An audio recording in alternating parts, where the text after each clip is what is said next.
ओम ओम ओम ओम ओम गुरुर्ब्रह्मा गुरुर्विष्णु गुरुदेवो महेश्वरा गुरुरे साक्षात् परब्रह्म तस्मै श्री सद्गुरुवे नमः। ओम ओम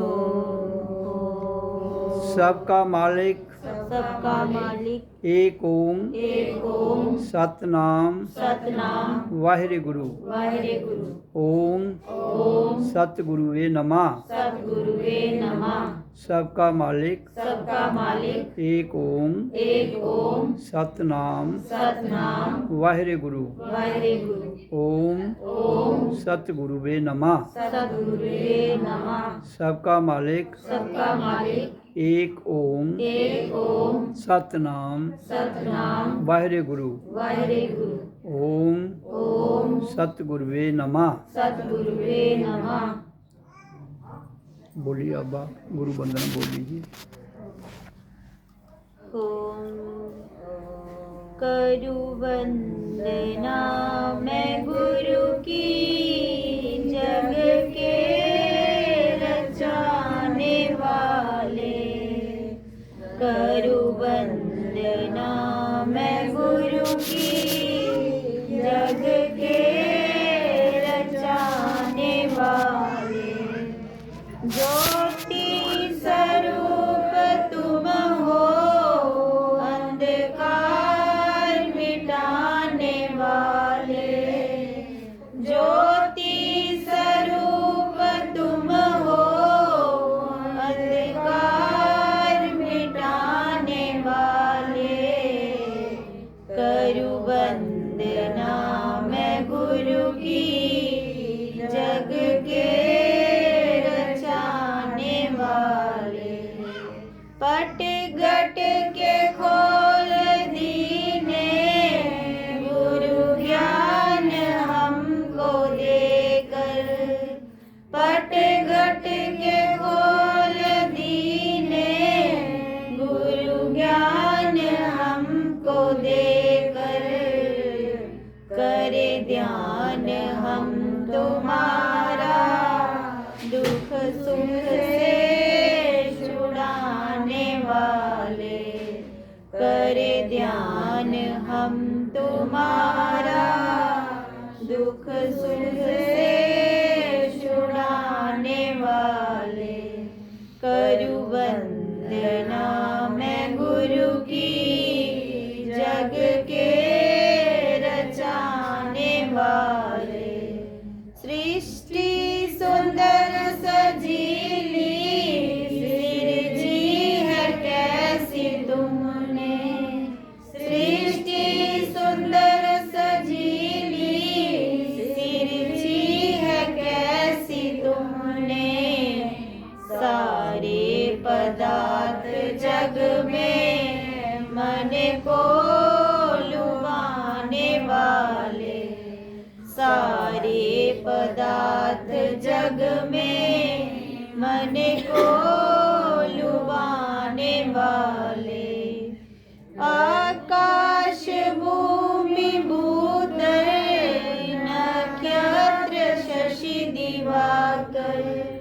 आकाश भूमि भूतल नक्षत्र शशि दिवाकर।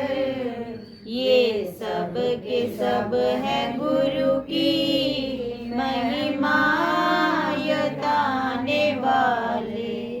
ये सब के सब है गुरु की महिमा यताने वाले।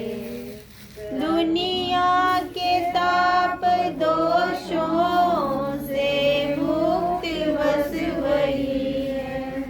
दुनिया के ताप दोषों से मुक्त है लो लगाने वाले। पदगंज में जो तेरी है लो लगाने वाले। करो वंदना मैं गुरु की जग के